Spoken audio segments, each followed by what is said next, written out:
Wait,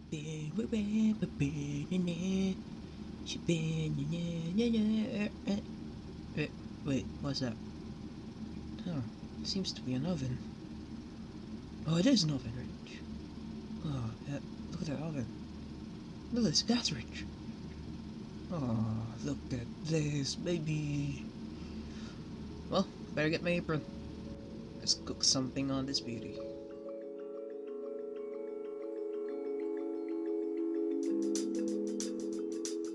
As per usual in a Filipino household, we have to cook the rice. The next thing is to ready the pork.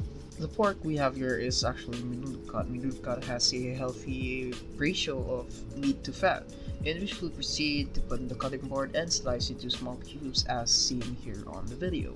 Now you may ask, Seno, why don't I just buy pre-cubed meat in the supermarket?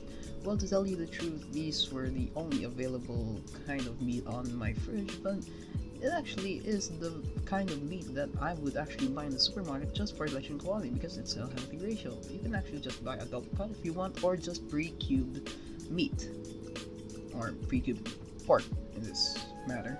Now after you successfully cut your pork into Minecraft cubes just like I did, it's time to proceed to cut the onion. Now here's a hot tip for me to use to avoid crying during cutting the said onions. You want to actually cut the roots after you peeled it and cut it in half to avoid crying. This will prevent the onion from releasing the acids. I don't know what it's called, but something that makes you cry during cutting the onions. Now you want to slice these onions into nice and thin slices just like what I did here and set them aside for waiting. Now you want to boil the water. Now you're gonna boil these in medium-high heat and wait for it to simmer until you put all the ingredients into it. Now you want to generously salt the water. Next is to put the peppercorn, which is actually gonna go after you put the onions, supposedly.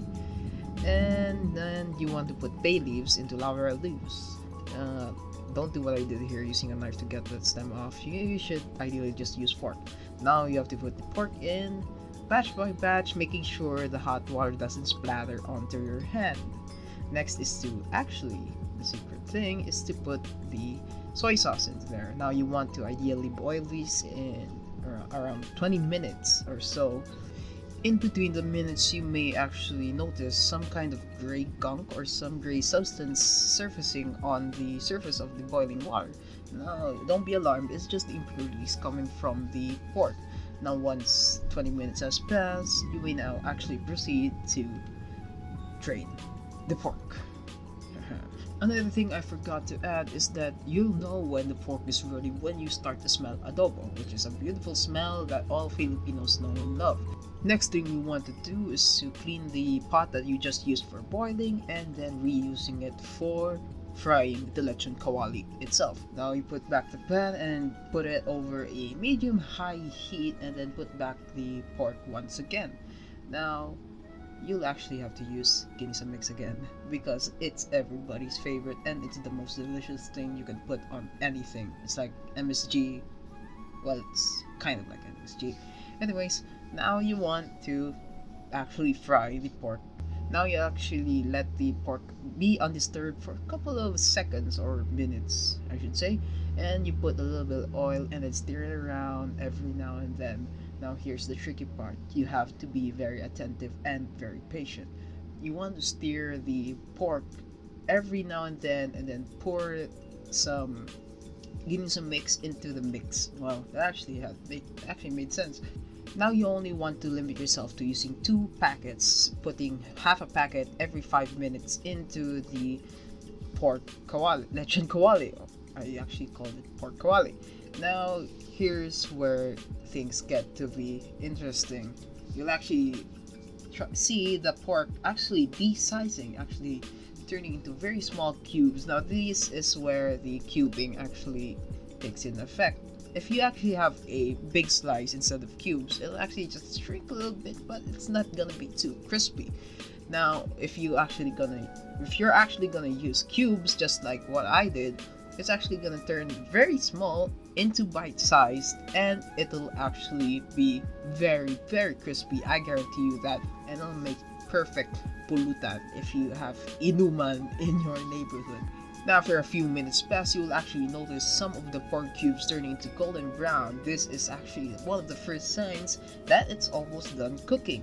Now you'll have to be more patient and be more very attentive when it comes to frying, because you'll only have around a few minutes left until it's actually perfectly crispy. Now you don't want to leave this as undisturbed, since it'll most probably turn into a char or something like that. But after a few minutes of turning and leaving it undisturbed, you'll get this, and it's actually time to serve.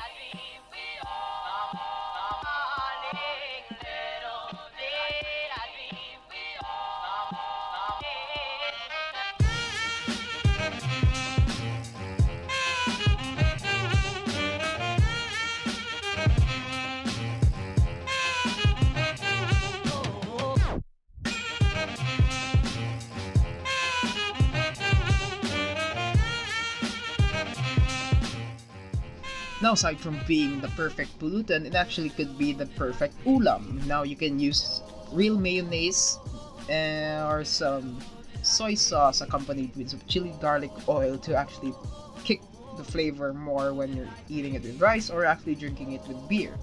Now, I can certainly say this will be a part of the Clean Plates Club tonight.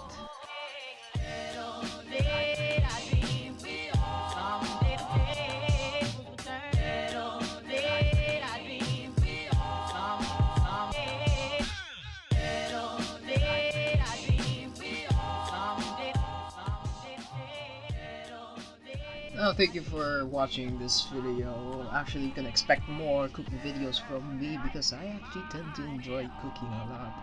So far, so good. Now that I actually have a gas range and some oven, I can actually dive into some baking stuff for you guys. Maybe I'll bake a cake, lasagna, or maybe make a pizza. Nobody knows. The possibilities are endless. Now, if you haven't leave a like, comment, or shared, or did anything to this video, please do. And if you recreated the ulam that I did for today, please tag me or DM me, and I will surely feature you somewhere.